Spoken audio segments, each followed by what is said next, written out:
Olá, amados. Salmo 73, verso 2 diz assim: Quanto a mim, porém, quase me resvalaram os pés. Pouco faltou para que me desviassem os passos. Ok? Amados, esse salmo é um salmo de Asaf, é um salmo que eu gosto muito. E ele traz uma história que muitas vezes eu e você nos identificamos com ela.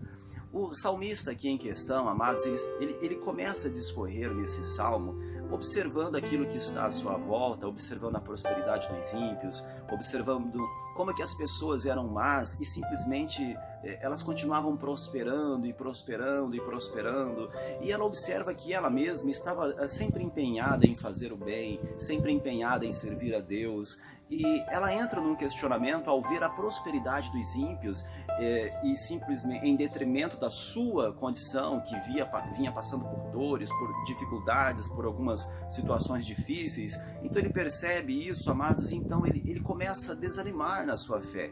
O seu ânimo começa a esmorecer, seus passos começam a vacilar, como ele mesmo diz.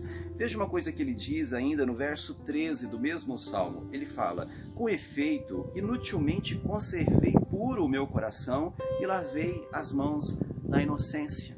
Às vezes, amados, eu e você estamos percorrendo na nossa caminhada e nós percebemos que nós não conseguimos ainda encontrar um contexto de bênção. Nós percebemos que existem várias coisas acontecendo à nossa volta que não têm favorecido as nossas realidades. Pelo contrário, as circunstâncias têm sido cada vez mais difíceis. E pode ser, amados, que em algum momento eu e você também entre nesse tipo de questionamento. Será que tem valido a pena? Será que caminhar com Deus tem valido a pena? Será que vale a pena lavar as mãos na inocência e conservar puro o coração, como foram as palavras do salmista? Amados, ele inicia o salmo de uma forma, ele vai discorrendo o salmo de uma forma, entrando nesses questionamentos, mas chega um dado momento em que ele percebe uma realidade que ele talvez havia se esquecido. Se você observar comigo no verso 17 do mesmo salmo, diz lá: até que entrei no santuário de Deus. Aí, amados, o salmo começa a mudar e a postura dele começa a mudar. Mas o que gerou essa mudança? Ele entrou no santuário de Deus, ele entrou na presença de Deus. Amados, é como se ele tivesse colocado os joelhos no chão e então Deus tivesse revelado para ele algumas verdades que ele não estava vendo, contemplando as situações dos ímpios e entrando naqueles questionamentos todos, tentando compreender porque ele não vivia uma bênção e o ímpio está vivendo a bênção. Veja que ele entra na presença de Deus, então as coisas começam a mudar e ele começa a compreender uma bênção que está sobre todas as bênçãos que ele almejava, uma bênção que ele tinha e que certamente os ímpios a quem ele estava se referindo não tinha. Amados, eu e você possuímos uma riqueza sem tamanho. Não existe moeda ou valores humanos que possam medir ou calcular a riqueza que existe dentro de nós, que habita conosco e caminha conosco. Essa riqueza se chama Cristo.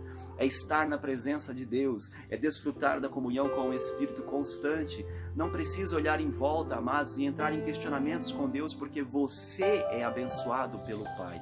Se nós discorrermos ainda no Salmo, lá mais no final, amados, no verso 23, diz assim: todavia estou sempre contigo, e tu me seguras pela mão direita, tu me guias com teu conselho, e depois me receberás em glória.